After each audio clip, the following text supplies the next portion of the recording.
Hello everyone and welcome to today's video. Today's message is intention. What is your intention behind everything you do? I've had this kind of come up in my mind for a while now, and both another situation that I've had with a friend reoccur in my mind for all the right reasons, and it's something I just thought I'd share. So I was talking to a friend, talking about my boyfriend, and I just kind of told her something about how my boyfriend just started cooking for himself recently. Something I'm very proud of him for doing, because he usually doesn't do it, but her immediate response, I don't remember exactly, was something along the lines of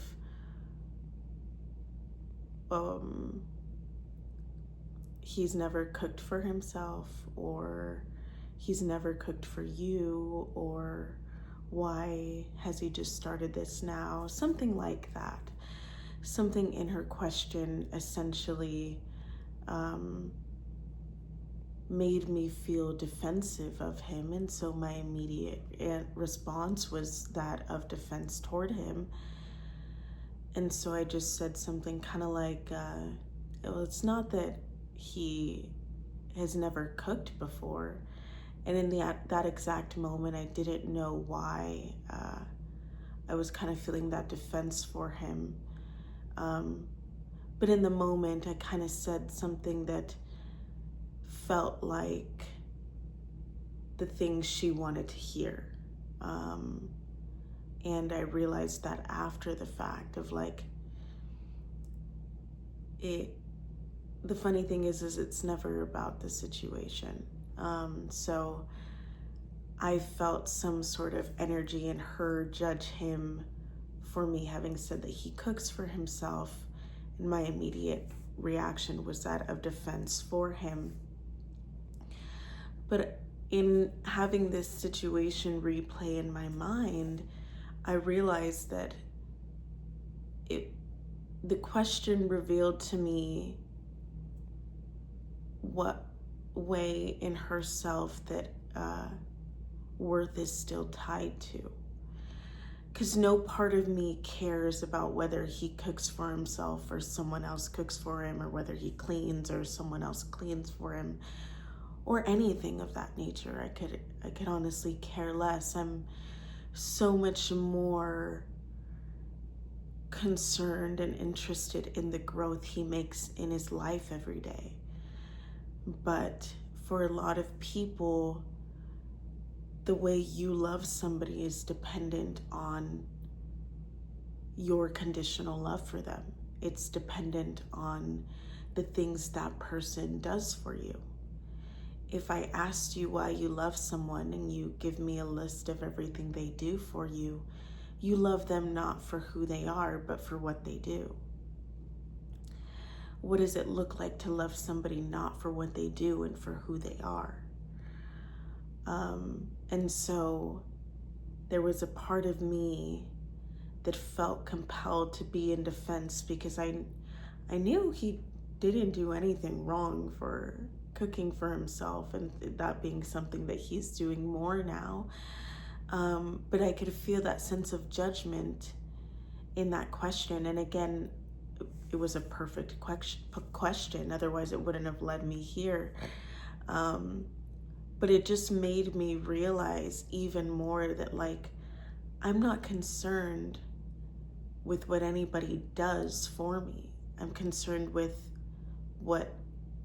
both who they are and their devotion to themselves. What do they do for themselves? And I was so proud that he did that, and that he does that not with the intention of pleasing me or pleasing anyone around him, but because he found both the courage and the curiosity and the interest in cooking for himself. And there's nothing wrong with that. And to me, it was a proud moment because it was something that he usually doesn't do for himself, but something in him gave him the power to do it. And even it could be the simplest thing. Maybe it's you sing a song or you cook something, but it's something, if it's something you don't ever really do or you have someone do for you, it can be a kind of scary task. It can be something that is out of the ordinary, and that's exactly why I was so proud of him for doing it. And so that entire situation made me realize both my defense in wanting to defend someone who I know was just doing exactly what they wanted to do, but that action has nothing to do with their worth. And the part of me that got defensive was the me trying to please her in a way. It was the me that felt like I needed to please her, and for her to see my boyfriend in a way that aligned with her beliefs or her values. And again, there's nothing wrong with the question she asked or the situation or anything of that nature. It's why I'm making a video on it now, to come to the realization that my defense, anytime I am in defense, is to either please someone else or I'm not quite aligned with what I believe myself.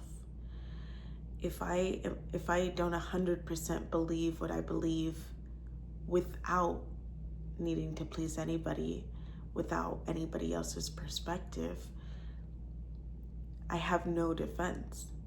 I have no defense, because if I'm true to me 100%, why would I need to defend myself? And it made me realize that much more, that I don't base love on the idea of what someone does for you. I don't base love on the frequency of the amount of times somebody does something for you. I don't base love on anything other than the knowing that we are all love. I don't look at a homeless person or a stray cat any different than myself, because we are all love. We are all exactly who we're meant to be. And I think once humanity realizes that love is not what you do, it's who you are, people will begin to really find compassion and understanding and, love. That's really all it is. Find love for one another that doesn't have to look like love with something in return, or love on the basis of your exterior, or love on the basis of your material possessions. Love doesn't mean any of those things.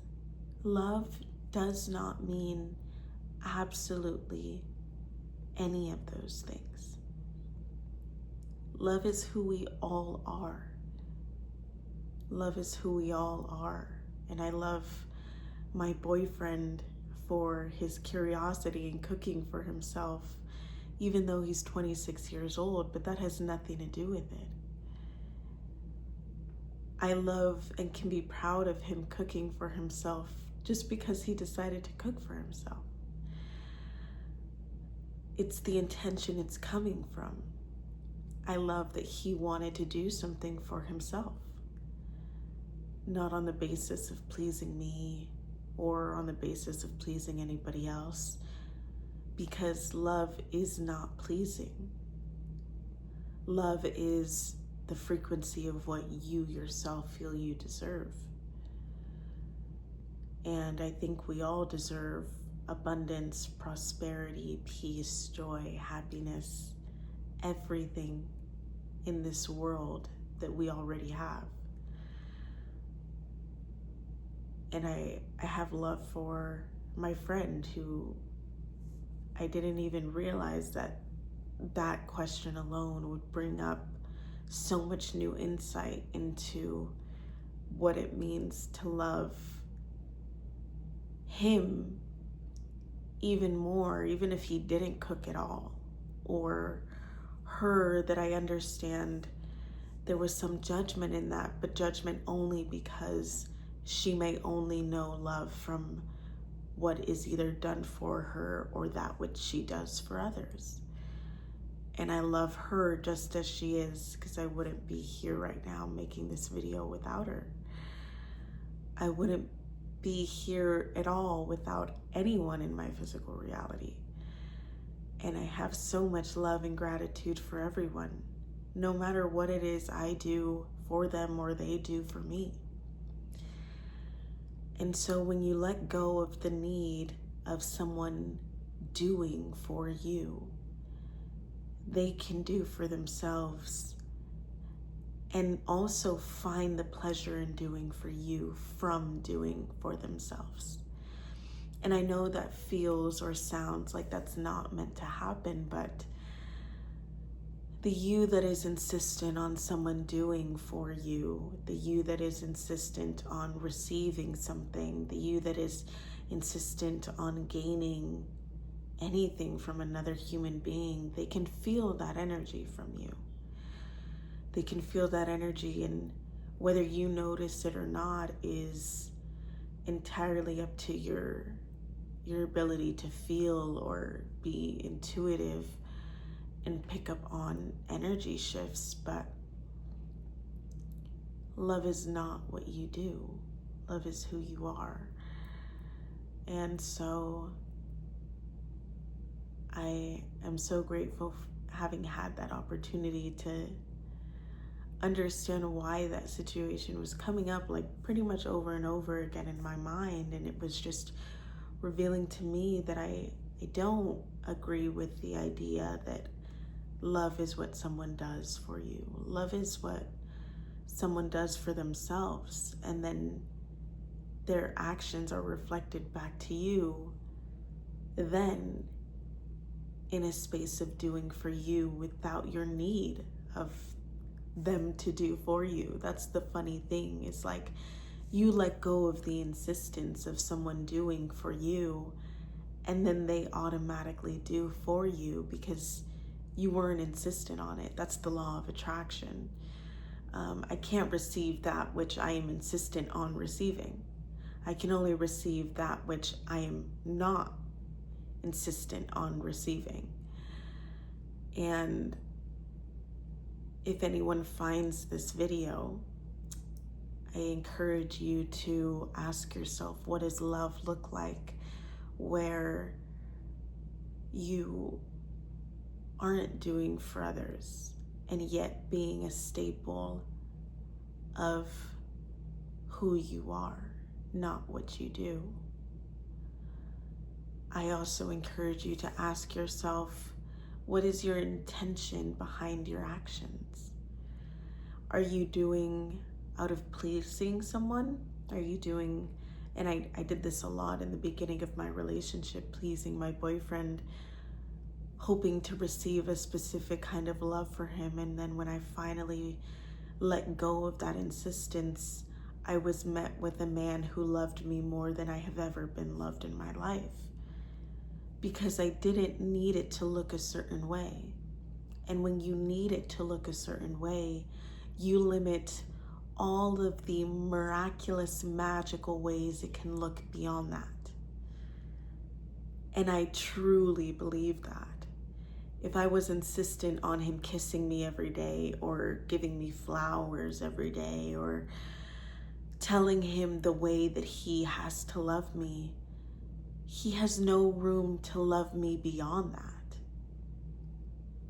He's so focused on what I tell him he needs to do for me that he doesn't know a love where he can drown me in kisses all day, or in hugs, or in affection, or in planning things for me, because I limited him to begin with.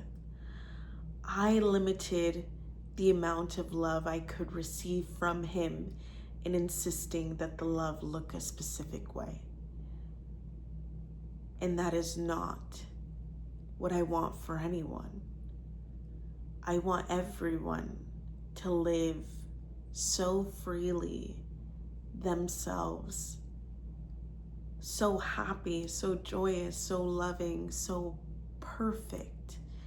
Everyone is perfect in this world, otherwise they wouldn't be the way they are. Every single person is truly a reflection of you. And if you don't like, love, validate, accept another person, what is that showing in you? Because I promise it's showing you something. I promise it's showing you something that you may not see now, but you will see when you make the decision to be curious instead of judgmental. So with that, love without doing, love without an ulterior motive, love because you want to. Love is not anything beyond love. It just is. Love is not what I do or what they do or what anybody does. Love is everything that they are, everything that everyone is in this entire universe. And, be curious, not judgmental, curious about your intention. Be curious about what drives you to do the things you do. Does a paycheck drive you to do what you do? Or do you realize that you don't agree with a paycheck dictating the way you live your life every day? Does money drive you to do what you do? No amount of money in this world will ever be enough to be measurable to your worth. No amount of money can buy you. No amount of money can buy you. No amount of money is my worth. I can't look at $1 billion and say that is what I'm worth, because I quite literally cannot make another me. I am me. So you could bribe me with $1 million, but $1 million will never ever get you every atom of my being, because that is not what I'm worth. I'm worth so much more than any value of money. I am worth every ounce of love in this world. I am worth it all, because I believe that to be true. There is not another me, and there is not another you. How can you show up for you? How can you love you? How can you find the power that is within you?